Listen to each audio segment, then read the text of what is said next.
three awesome women of Star Trek, and hopefully one special guest coming in a minute. First off, we have the incomparable Counselor Deanna Troy, Marina Sirtis,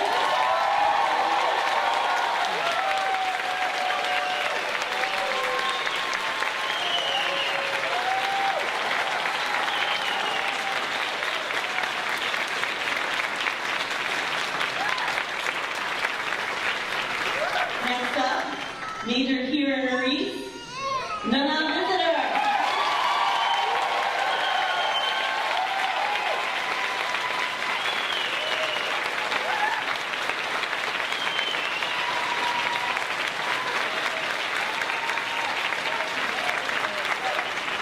Everybody's favorite Trill, Jazzy and Jack.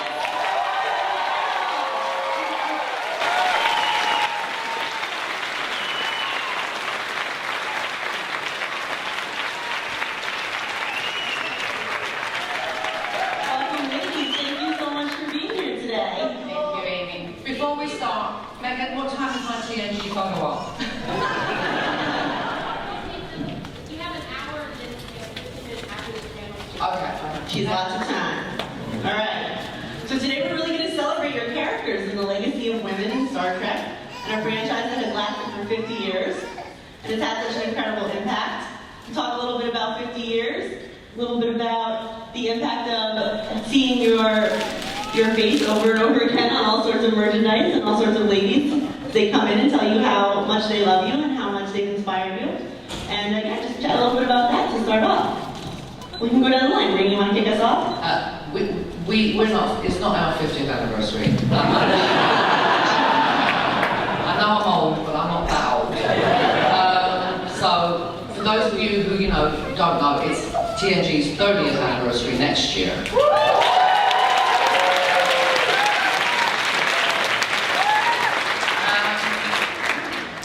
I was 12 when we started.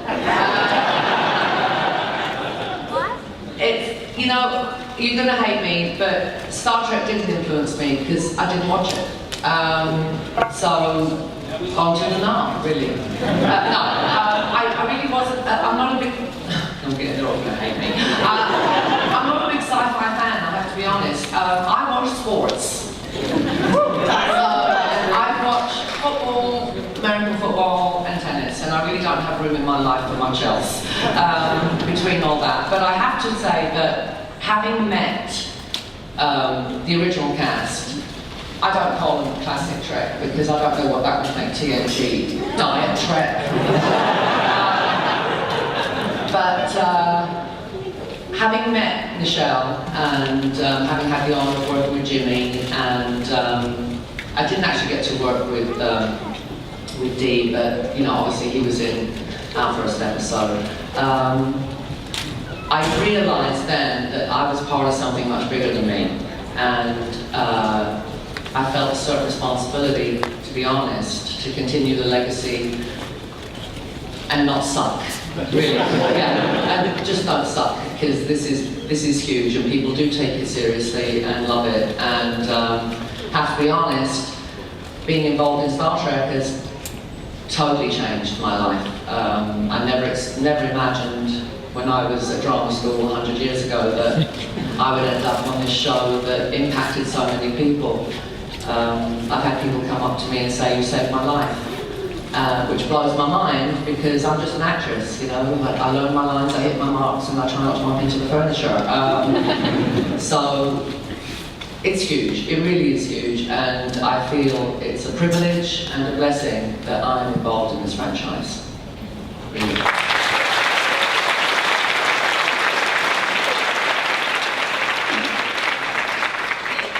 The amazing thing to me in this weekend is that the people who come up to me who say, "Kira helped me, the character meant something to me," it's women, it's men, it's 15-year-olds, it's older people.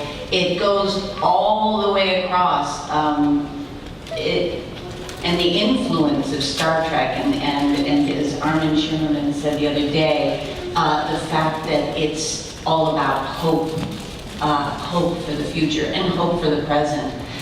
It's been an incredible thing to be a part of, really incredible.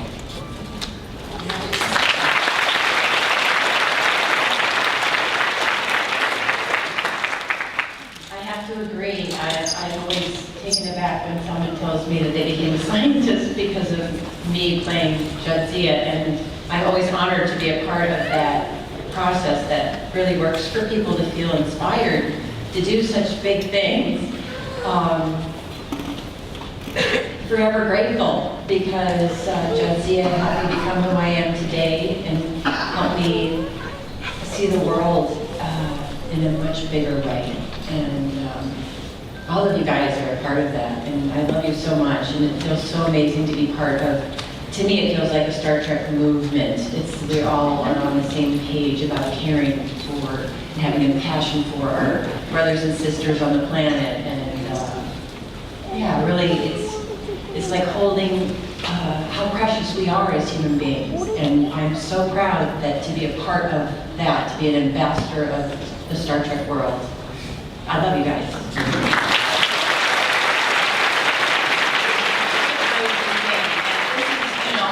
In the audience, there are incredible minds and careers going on. I was at some convention, and this guy in his 40s had his computer with him and got my autograph for himself and his family, and then said, "Can I show you something?" And I said, "Of course." And he opens his computer up, and it looks like a computer graphics thing of something landing on Mars, and I say, "My God, that looks so realistic. Great job." And he goes, "No, I'm an astrophysicist. I landed that on Mars."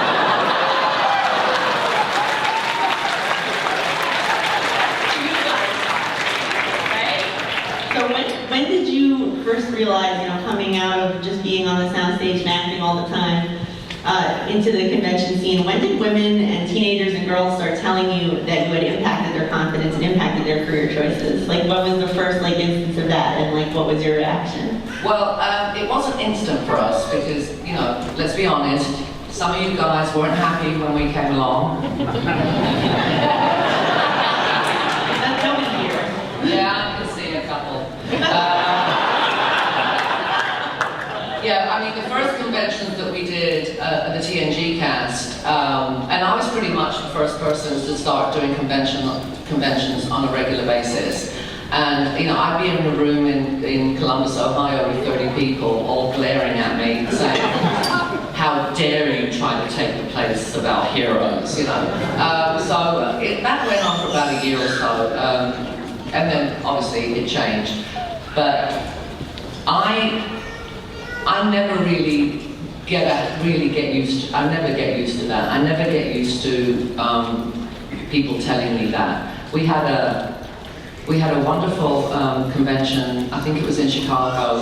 Where we did one of our reunion panels, and because Patrick was busy, he's always busy. Bill was our captain for the day, and there was a guy who was a veteran, who had lost both his legs in Afghanistan, and his nickname was Feet. That just goes to show the spirit of this guy, who rolled his wheelchair up to the front of the stage and said, "You guys saved my life." And we were like, "What? How?" And he said, "Well, I had to have 105 surgeries." And he was a medic, and I had to have 105 surgeries, and watching TNG just kept me going, otherwise I would have given up. And we were all in tears, and I'm getting a bit misty now thinking about it. But his spirit was so amazing. It's an honor, really. It's an honor to meet people. Sorry. It's an honor to meet you.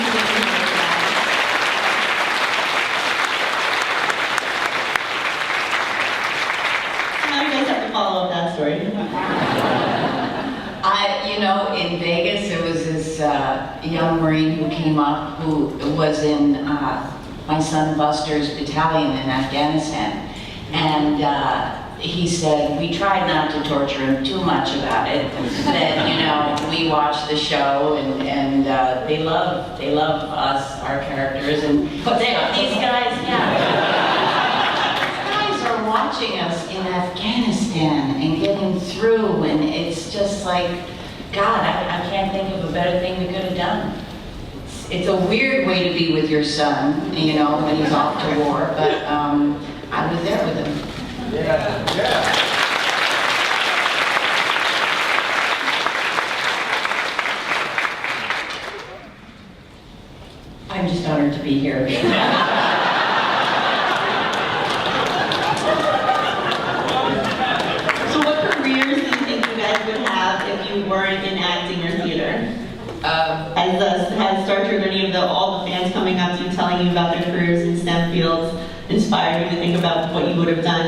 you know, if you were in a different track? It wouldn't have been scientific, that's for sure. In England, you can drop subjects you're not good at very early on in high school. So I got up to prisms in physics. That's the first semester. And I was lost after that. So I did the arts. I did history and French and English and, you know, stuff like that. So my mom's dream was that I would have been a lawyer, as most mothers would like their kids to be lawyers or doctors, right? But I probably would have been a trial lawyer, because I think trial lawyers are actors. The best actor wins the case, right? So that's probably what I would have been. Awesome, which is great because my husband is an attorney.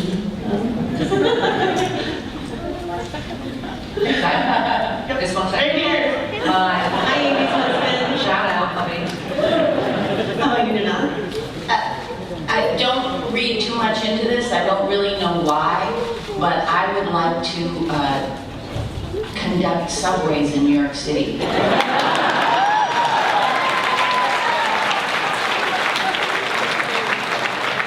now, I was down in the subway and I go, I want to drive that thing. I think you'd be up to the task. You do a good job. Oh, thank you. You again. You're just honored to be here. You did take the words right out of my mouth. Slow down. I'd like to be a photographer for National Geographic.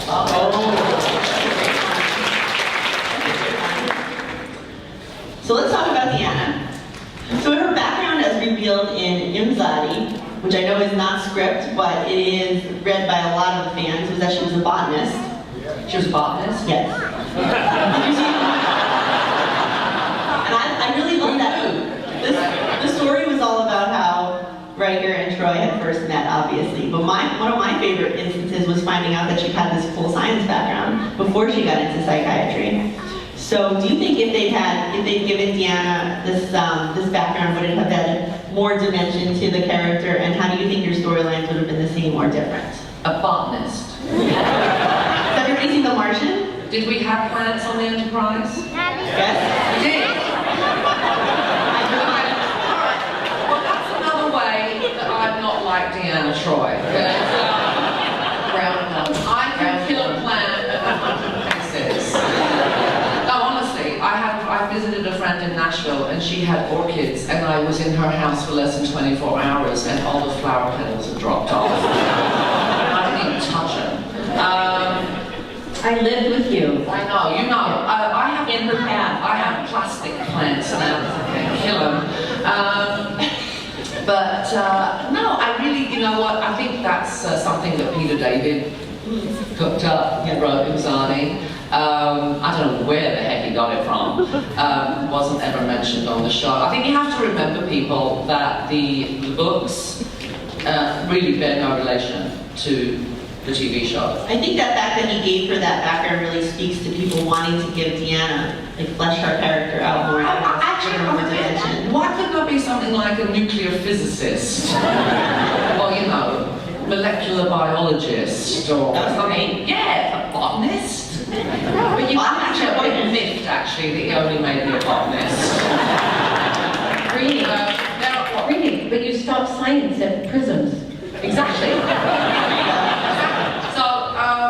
So being as I am the total opposite of Deanna, Marina's the total opposite of Deanna, that's another way, as I said, that we're not alike. But no, I think what I would have liked to flush out more in my character was we never knew really anything about her past other than she had this crazy mother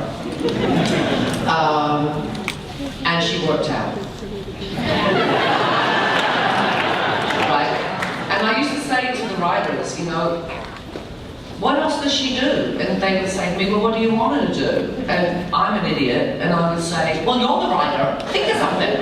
Well, when they're writing for 7 regular characters and a whole slew of guest stars every year, every episode, they really would like input from the actors, and the actors that did give them input, like Ricardo and Brent and Patrick, Jonathan with his trombone, they included it. So that was the lesson I learned. You know, next time I get a series is I can make suggestions. I thought Troy was great when she went undercover. That was an awesome Yeah. episode. Although I have to be honest, when I have to wear prosthetic makeup, I turn into the psycho bitch from hell. So, Judging from the DS9 cast reunion, you're not the only one who's not a fan. no, I mean, I've actually turned work down that they've asked me to wear prosthetics because I just hate it. So I have so much admiration for. I know it's just a nose, darling, but anyway. So Dax is also in the sciences as chief science officer, and you're in charge of all the cool, weird science analysis that the station encountered, or that came from them. Right? Yeah. Yeah. And also Dax is viewed as often as a trans character because of her experience with both genders. Fans though, I mean, my worm was. Well, yes, the duality of gender was what is important considering that we didn't have that touchstone. Isn't the term gender fluid now? Yes, gender fluid. Okay, because that would be more. That's more- I think that's more sexual. that. Because transgender she was not. No, I see your. That's different. So the gender fluidity of the character, you know, how do you view that now in the current cultural shift and the fact that we're having these conversations and the fact that, you know, this is becoming something that more people can identify with and go with in their personal lives? I moved to New York City in 1981. I was 17 and I started modeling, and that was my first experience with the reality of what the real world is like. You know, people not hiding who they really are. So I also arrived when AIDS and herpes and all of that stuff was like, what is happening to the planet? Everyone's dropping like flies and they called it colon cancer instead of what it was really about.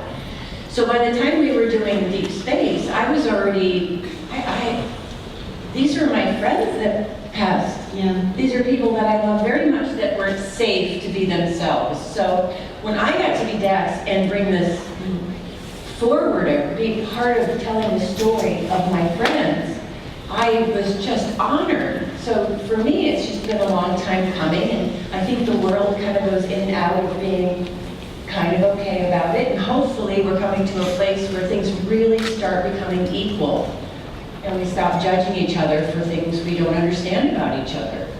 Wonderful.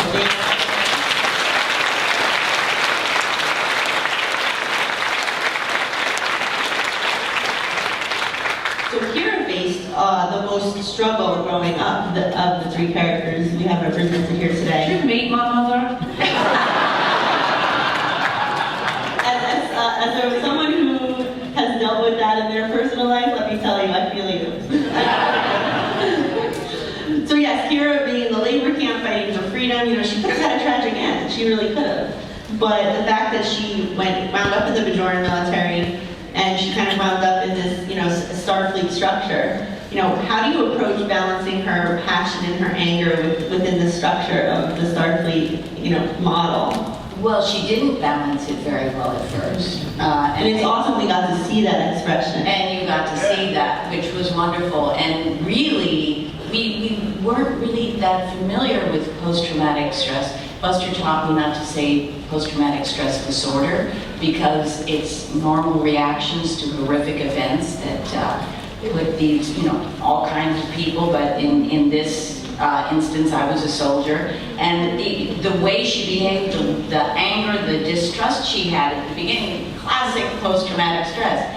And over the 7 years, you see her starting to recover and get used to her environment and starting to deal with this a whole new way of life. But she was a bit of a wild animal to start the show. And I was so proud of our writers and everyone involved for allowing her to be someone who was not particularly likable and waiting for the long thought to occur, which was, I was really happy about that. Yeah, I love Kira's journey, you know, just as much as Dax's and Troy's and the other women of Star Trek, especially because she had that kind of stressful background, and then you saw her dealing with it when she had to work with these people, like work with the Cardassians, and that's admirable and impressive, you know, thinking about your own interpersonal dealings if you have to deal with somebody you dislike so much? Well, my career in LA before Kira was I would change my hair from blonde to dark and blonde to dark so that I could keep working guest stars and pilots. When I was blonde, I was a victim. When I was dark-haired, I was the bad girl. And you still see them popping up at 2 in the morning and everything. It was the thing. I was the victim or the bad girl. Sometimes I was both. You know, I'd have a personality change, and then I was the one who had done the crime, whatever. But here on the page, Kira could have been a guy. It didn't matter. This was a fully realized person with appetites and flaws. I could never play a flawed person anywhere. Someone with something really wrong, and she had it. So it was very freeing and amazing to do. At least for me.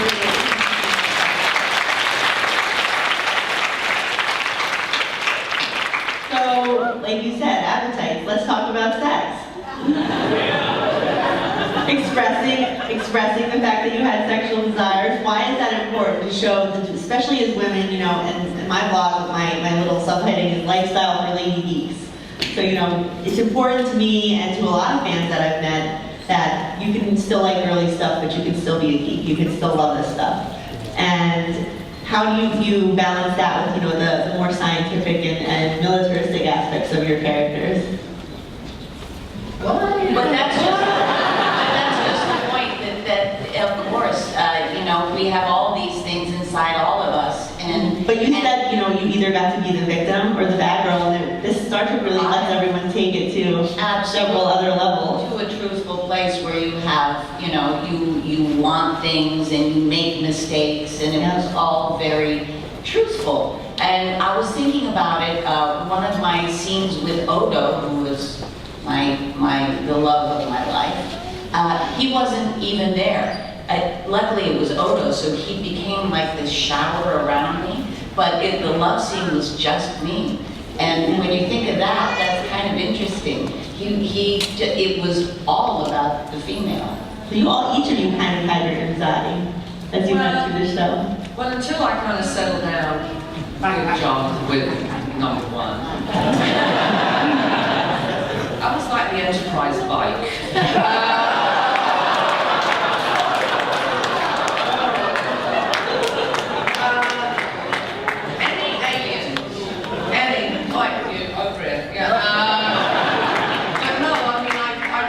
I had a lot of relationships with, you know, visiting aliens.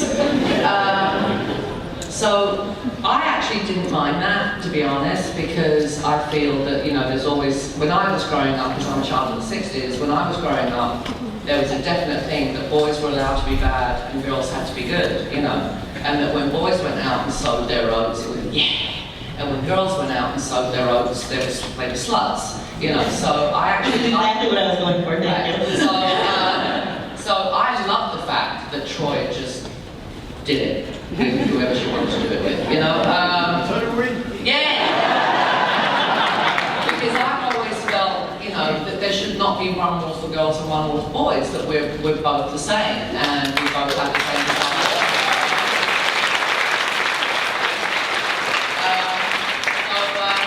I was actually quite proud to be the Enterprise bike, I have to be honest. That's what it's all about. Go ahead. Somebody else. Comment. Oh, Dax. Comment on Dax. Do I really need to? Can we put the P in pansexual? You're an alien, I'm interested. What's up? Let's go for it. Pretty much how it went. That's so ahead of its time, though. It was so ahead of its time when you think about it. Yeah. Especially now it's you know now they're finally that's more ubiquitous on cable and especially on cable, not as much on network. But you guys were on network and you were making waves. We were making waves. Well, you know, it was interesting when we had We weren't on network. We were on a network. No, we were syndicated. We were syndicated. We were all syndicated. Yeah. Yeah. So we weren't on a network. Okay, but the point is about sex. So we were talking about here when they came up to ask me if I would be okay having a relationship with one of my past lives and that we would both be female. I said, well, I can't think of another character on television that it makes more sense with. And that was at the time when they had Brooke Shields, Kiss a Girl, and Ellen. Oh, guess what? She's gay. Ally Kiss a McBeal, Girl. is that it? Yeah. Ally McBeal. Yes, she was gay, right? That was Yeah. whatever. But when our show aired, they didn't warn the affiliates. So as it aired on the East Coast and progressively came across through the Bible Belt, there were a lot of affiliates that wouldn't air the show. There were a lot of fans who were very upset about not being warned. There wasn't a disclaimer at the beginning of the show.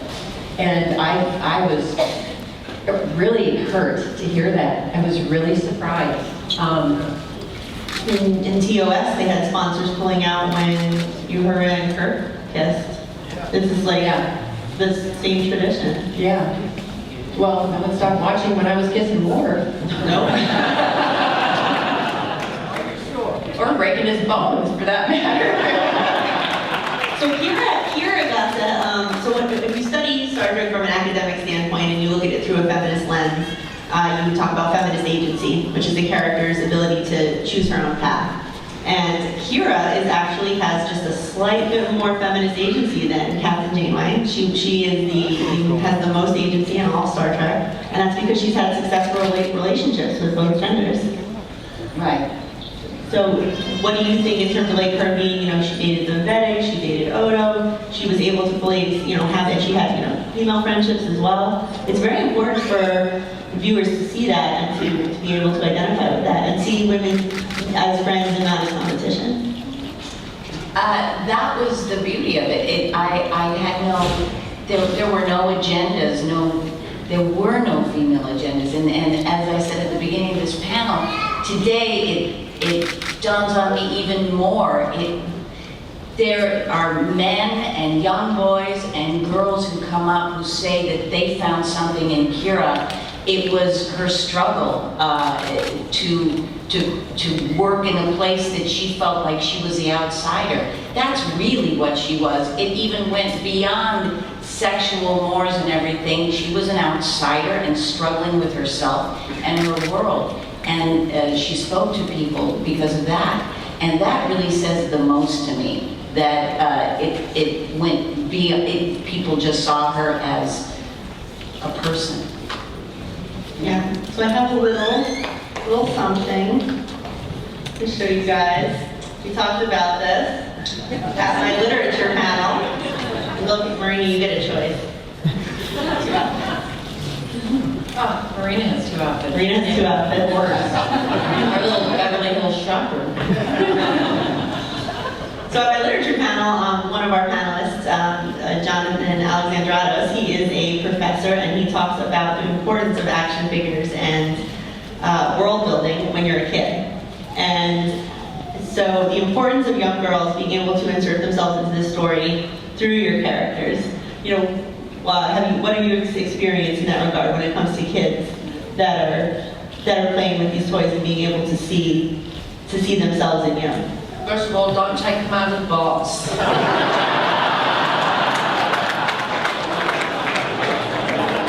They're worthless when you take them out of the box. Not to me. Do take them out of the box. I don't have a problem with little girls playing with them. I have a problem with grown men playing with them. I was counting on you for the awesome all-color panel. Yeah, then they should really stay in the box. Yeah. Again, it's one of those, it's the same thing that we were talking about at the beginning, that the character is important and influences young and developing minds. And one of the greatest things I hear is mothers coming up to me and saying, thank you, you were an amazing role model for my daughter. Basically, as Nana was saying earlier, women in TV until Star Trek came along were either, bitches or victims, right? Yeah. And Star Trek showed that you could be a complete person. I have to be honest, Deanna, great role model, Marina, not so much. So, I disagree. You guys disagree too? no, I was an awful child. But I think it's fantastic. I really do. The fact that I loved to play with dolls when I was a girly girl and I played with dolls. And I think I would have been thrilled if, the shows that I watched when I was a kid, that I had been able to buy a representation of the character and actually bring her into my life and make stories of it. I made a Deanna outfit for a Barbie doll that I had. Because I didn't have one. Hey, me. Yeah, I think it's awesome, but as I said, generally, boys, please don't take them up box. When this came out, my son Buster was 2 years old, and we had a Rottweiler at the time, and I just wanted to see that if he look at this and make the connection, and so I took it out of the box, and Good job, you too. and I gave it to Buster just to see what would happen. He went, "Mama." Aww. And then he handed it to the Rottweiler. And I thought, fair enough, that's right. How about you, Terry? You have a little one too? I have a He's not so yoga little. right now. She's not as flexible as I am. It's hard to make them sit in. I would make all the little action figures try to sit in the command chair, all the ladies, and it's hard to make them sit down, right? Yeah, it is. It doesn't work that way. Well, and then Dr. Crusher wears the coat, so she can't sit down. No. Oh, well, sit down. Fair There you enough. go. You guys are like this. They sit kind of like bow-legged. Oh, one second. P.S. Can we pause? These are the action figures I grew up playing with, and now these women are playing with them.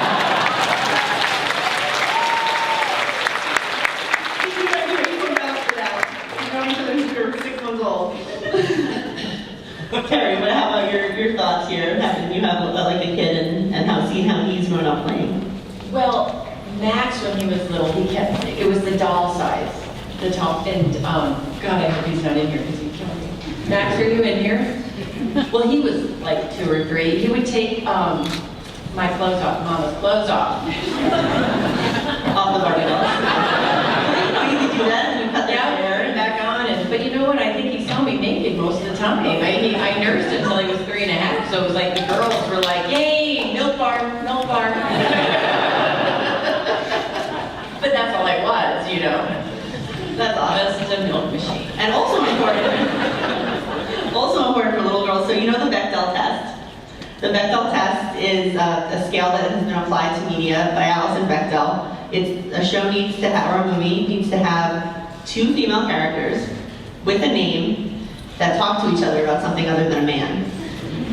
And my friend Jara, she ran a Trekkie Feminist, and she watched every single episode of Star Trek and applied the Bechdel test. And TNG passes 44.9% of the time. DS9 passes 58.7% of the time. The original series passes 8% of the time. And Voyager passes 87%. That's it.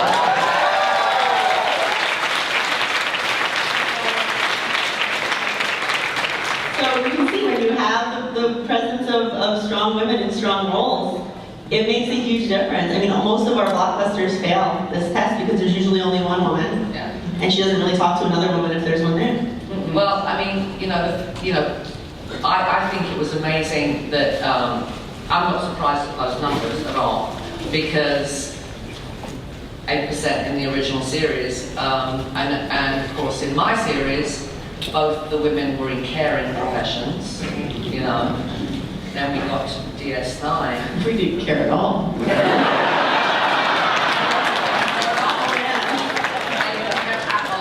we get to Voyager, and You're running the show. she's the captain, So you have to remember that TV is a mirror of our times. And although our shows are set, I don't know which century was your show set in. We were in the 24th. I don't know, we're all in the same century. So we were in the the shows were being written by 20th century men, right? Just the fact that the numbers continued to grow is encouraging because it meant that men were growing too, right?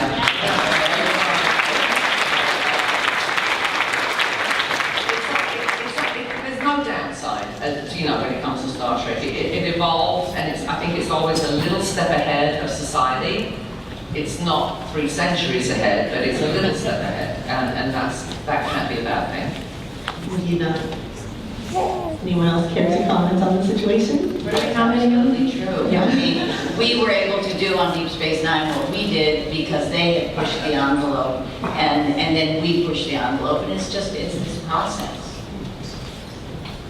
I'm just honored to be here. If you guys are going out for roles right now, what shows that are currently airing on Netflix, you know, so many different platforms now, what female roles are you really liking right now, and what shows would you want to be on? Okay, well, my number one role on my bucket list is actually not in TV, it's in the theatre, and it's Medea. I want that.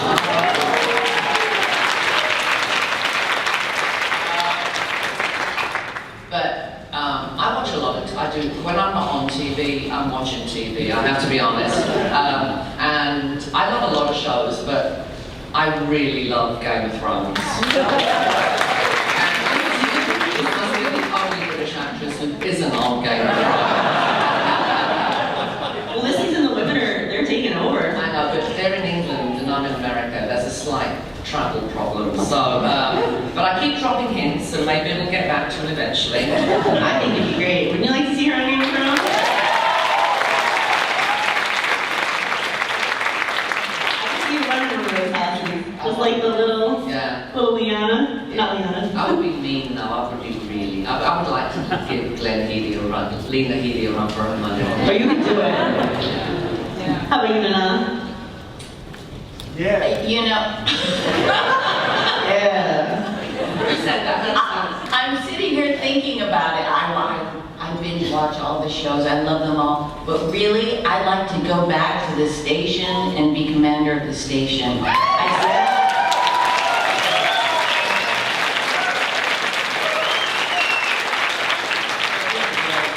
I know we all love Michael Dorn, but bring back Kira. Right? Okay, really, honestly, I want to go there with you. I want to be cloned. I want my word back. Sorry, Nicole.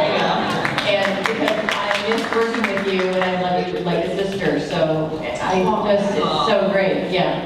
And I did Renegades, and it was like, then that kind of like, oh my God, it was so much fun on the set. It was like, oh my God, we all know each other, we know what we're doing, and this is so great. Okay, it doesn't matter that we can't say Star Trek. What matters is that we're all sitting here creating this story, having a blast, and it was so much more fun than when I was a nervous wreck on Ops.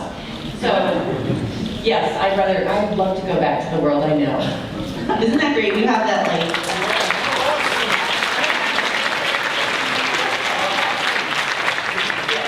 Isn't it great when you have that, you know, you get a little life experience, and you know, I'm only in my early 30s, but just looking back and saying, I could go back and be awesome at that now. Yeah. Something you were super scared to do, super stressed about. Oh, well, and you were still doing it. You're in your 30s. I'm 32, guys. I know. I have shoes older than her.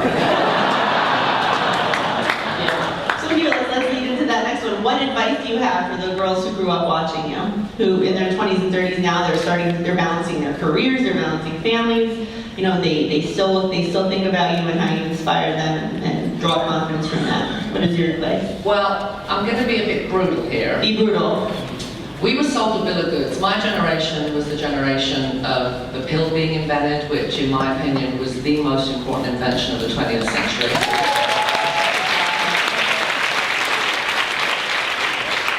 That did more to liberate women than any burning bras, trust me. So that was my generation. I demonstrated out. I was out on the streets of London demonstrating with placards and trying to get equality for women. Little disappointed these days that we seem to be going backwards.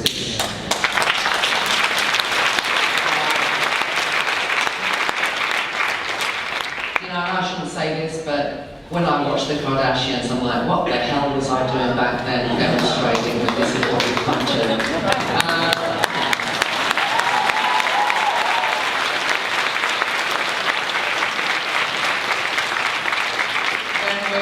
Rewarding people for bad behaviour when the most horrifically obnoxious you can be makes you famous. You get famous for doing sex tapes. I mean, it's hideous. But the one bill of goods that we were sold in my generation that actually wasn't true is that you can have it all. You actually can have it all as a woman. To this day, you can have it all.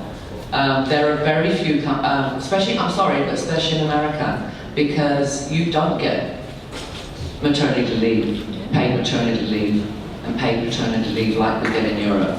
So if you have to make a choice in this country of whether you're going to work or whether you're going to raise your kids, and I think I think it's heinous, I'm sorry.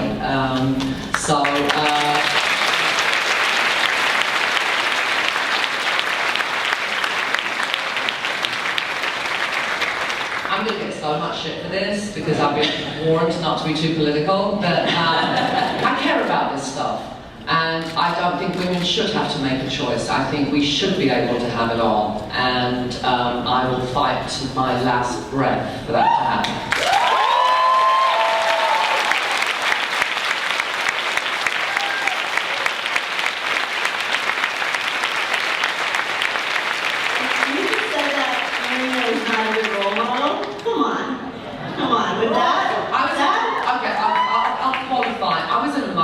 Gang when I was 14.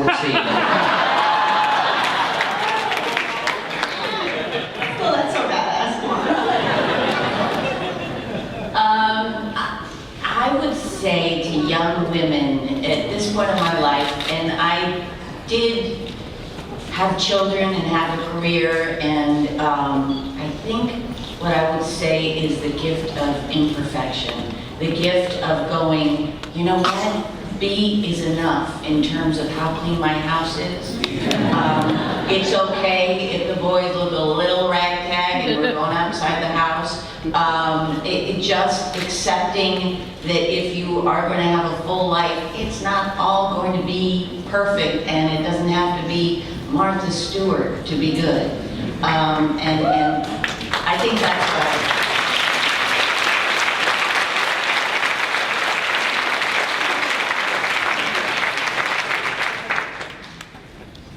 Yes. And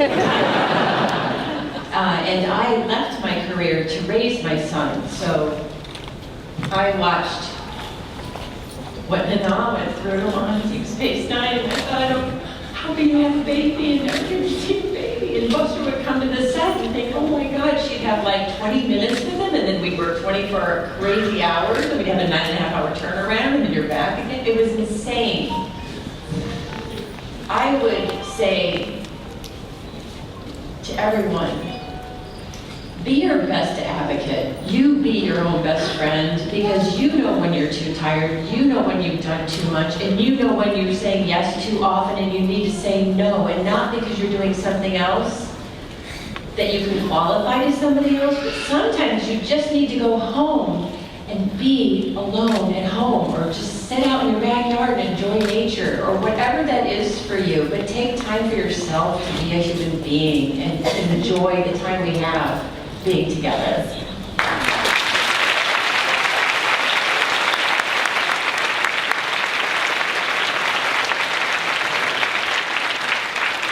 So I know you guys have questions for these three fabulous ladies. We have a microphone here and a microphone there.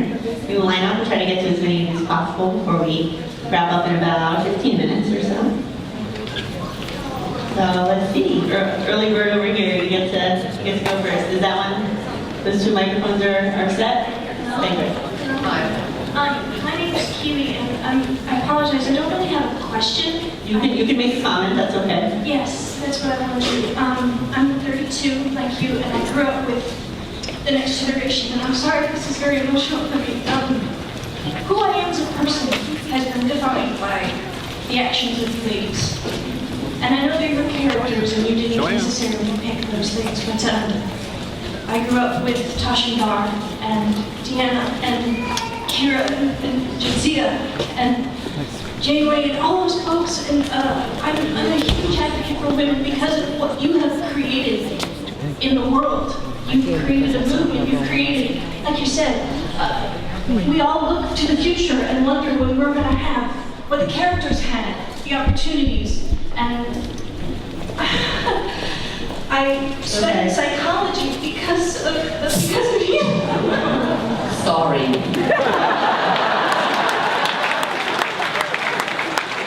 I figured that out, went back to school for a master's in criminal justice.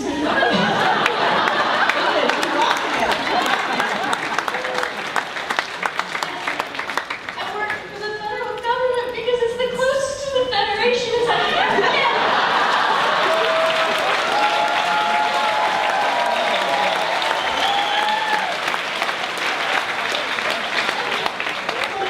When I go to job interviews and they ask me, what do you want? I go, well, I would tell them I want to work for the Sergeant Major.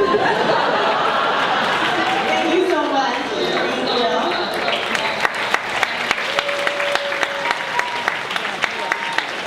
And now you have to follow that. Go ahead. Star Trek Discovery, the new series coming out, it's been announced that the female is going to be in the lead role, not a captain, but the lead. Yeah, the lead role. So, what would you say? Yes, exactly.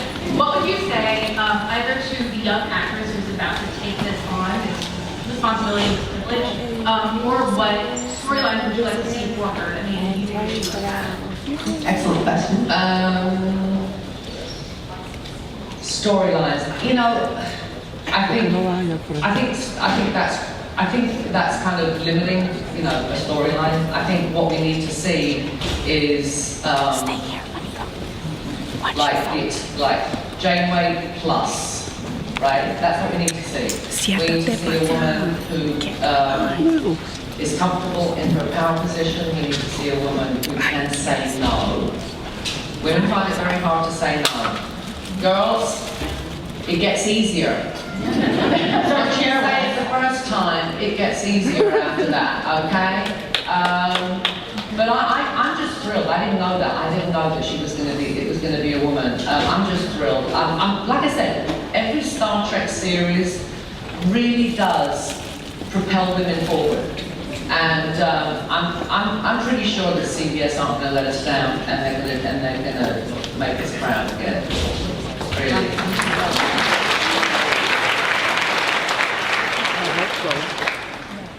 So this is a little more directed at Marina. When I was younger, I was growing up on Team G primarily, and I was all about Troy. And as I got older and I was watching it, I started to notice kind of a pattern with Troy's storylines, which was Troy gets attacked, Troy gets psychically targeted, Troy gets invasively targeted. Was that ever frustrating for you to be treated that way? Did you ever go, why is this happening again? No, actually, because I looked at it as an actress and not a woman. You know, when you're doing, what would you, 179 episodes? I can't remember how many it was. But as an actress, those kinds, I mean, I know it's kind of the victim thing, but they're really great roles to play. It's really great to be, you know, psychically raped or whatever it is. Being happy, like in a power play, to be inhabited by an evil bastard, you know, killing people. So I always actually kind of look forward to those roles. I mean, what I found a little dull and depressing was Captain, he's hiding something. So maybe it was wrong, but like I said, I looked on it more as an actress and less as a woman, or an actor. Sorry, that's not PC anymore to say actress, but that's an actress, yeah. Okay, so I'm going to take it back to women, politics, and television. Go ahead. Because that's just right. I went to a women's college. And I know we're moving forward, and television mirrors our life, and our life mirror television. So for me, I can see, you know, we hadn't have a woman running for president, which is cool. But I want to go back to this place where at one time women fought for their space. because we weren't allowed to be in these spaces. And as time goes on, we lose ground because we keep giving up space. Because the college I work for now just became a co-ed college. When I was going to school, when I went to school, first went to college in 1996, in the 1980s, a man applied to a public college that had been built for women. Okay, he won his case. He never finished school, but he won. So when I was in college, we had male cages, but it was a very rare thing. So I got to hold my space all the time because it wasn't about, yes, smart men can go here, we accept you, but really this is our space, so we're gonna run it. And I feel like that is moving us backwards. We're losing our space. And I just want to know how, as women in television, as you see this progression, how do you feel about whether we're giving something up to get something, or if we shouldn't be giving it up at all, because frankly, we didn't have that much to begin with. As either actresses or as yourself, I don't. Well, I went to, I have to work this out as I'm talking about it. I went to a girls' school, and we were taught by all women, and we were taught to be heavy-duty feminists, and didn't really have input from men at all, and had all the freedom in the world to put forth our ideas and to be aggressive when we fought in bull sessions and all this stuff. And then I came out into the world, and I was shocked. I was shocked that a man would go, no, shh, we're talking now. So what? I couldn't believe it. So I see, for me, it was difficult to suddenly deal with men and all that, and I think maybe the idea as we're progressing in our ideas of women is to have them, all of us, be together with the idea that women have a voice as well as men, and we've got to be.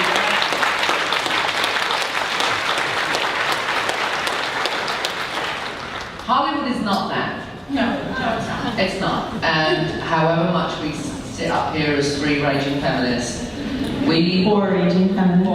Sorry. Maybe four raging feminists. We cannot be ourselves in Hollywood. We just can't. Who was it who just sued Fox News, the news reader? Do you know how much I admire that woman? I think she is a god because she spoke out. We can't speak out in Hollywood because we'll never work again. It's hideous, but we can't because it's still a boys' club, and we have to do what we can in our private lives because we just can't do it at work, and it's pathetic, but it's reality, and I have bills to pay, and I have to work, so I have to shut it a lot. I was put in a situation, the end of the 6th season of Star Trek, where I was told there would be no negotiation, and I happened to know there was negotiation with the men. Yeah. Men were allowed to do more outside of the actual show. I was stopped from doing a couple projects in the 6th season, or maybe it was the 5th season, but there were reasons why I stood by. I want some of my own time. I don't need more money, but what I would need is more time. I'm burnt out, and I need a break. So can I please be reoccurring? The answer was no. It's a take it or leave it offer.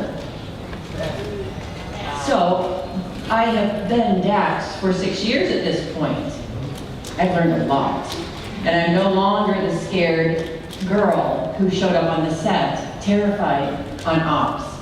I am now a woman, and I'm telling you, you can't talk to me like that. So yes, I lost a year on that show, but in a very short time, I got another job on the same lot. Just happened. I read for 2 other series, but the point is, I had to stick up for myself because I wasn't just doing it for me and who I am as a person and who I need to be with my own integrity, but I felt like I was standing up for everyone else behind me who doesn't have an advocate sticking up for them saying, no, you cannot talk to me like that, because the more of us that do that, in a respectful way, That's how change is going to happen. It's not going to change if I would have just said, well, all right, you win. Because I firmly was not.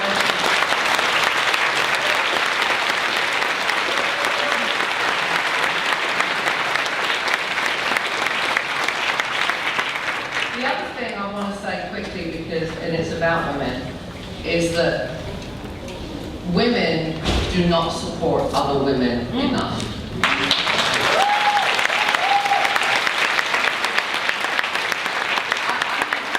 Just a little anecdote. I went to the Santa Barbara Film Festival a few years ago, and I went to the Women in Film panel. And it was a good panel. It was the year that Precious came out, and The Last Station, and there were a bunch of very powerful women up on that stage. And they were all patting themselves on the back at how wonderfully they were doing. And I was just seething. Seething. So when it got to be Q&A, I was out of my seat like a rat out of an aqueduct. And I just laid into them. The casting director had said that because she cast Coen Brothers movies, she went to her synagogue, and if she saw an interesting face, she would hand out her card. That they would never have found Sidi Gabby Day, that's her name, right? In Hollywood. That they mentored other women, and I got up there and I said, first of all, why did I go to drama school for 3 years? Why did I kill myself in the theatre for 10 years for no money? Why did I leave my homeland to come to America and try and further my career when you're handing out cards to amateurs in your synagogue? And I said, as for mentoring women, that's bullshit. Your producers hire women.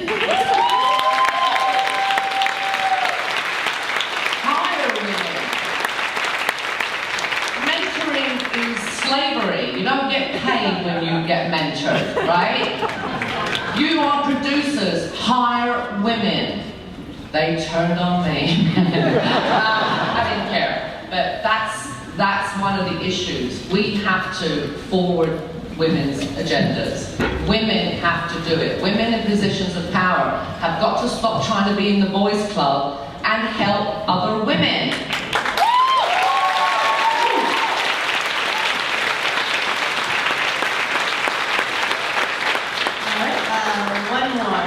One more. Sorry, time is very close. Ensign Rowe and Jadzia Dax were my heroes when I was growing up. I'm a computer programmer, seeing women in science roles, even if it was fiction, pretend, just seeing that was a huge influence. My question is, in theory, we made a lot of progress in the Star Trek. Recently, the new Ghostbusters movie came out, there's a huge backlash being reimagined with female characters. And yet, this is something Star Trek has been doing for 450 years. Each series is its own reimaginings with more women, more high-profile roles. And it's a hugely popular show with men. Has Star Trek avoided that backlash? And if so, how? Or did not avoid that backlash? You guys get a lot of prejudice or people speaking out against you, this being Islamic thoughts or Jane being the I captain. think Nana said she's gotten some backlash from that a lot. The first few years, I certainly got backlash for Kira. She was unlikable, she was rough. People called her a bitch. Certainly I got backlash for that. And my answer was just to keep my head down and keep doing what I believed this character was. And thank God the writers, beyond my costume changing and my, suddenly I'm in heels, but they said, Nana, you walk like John Wayne. and so there's actually a great line in the Birdcage about the fact that John Wayne actually had a very feminine walk. So I would argue that. But so in the second season I was, you know, in a different costume and I had heels on and my hair was a little longer and they went for that. And I struggled with those things. I didn't want that to happen, but what I came to is, all right, they're going to have to assuage certain people, but I will keep doing my characterization as I see her, and that didn't change. And so I got over the idea that I thought they can put whatever they want on me. I'm still going to be the Terry Farrell. person that I intend to be. So that's how I got it.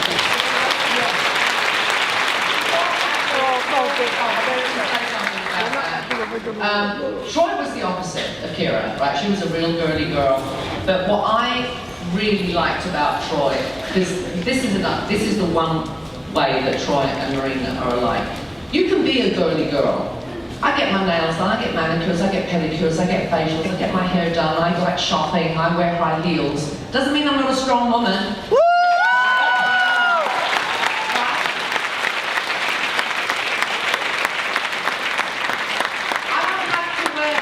Lesbian shoes to be a strong woman, okay?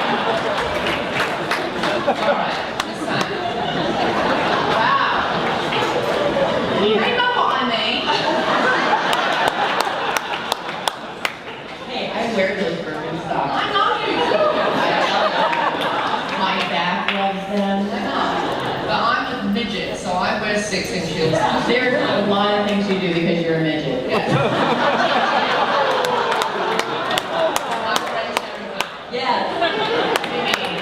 Okay, motto. I'm going to end with our motto. My motto.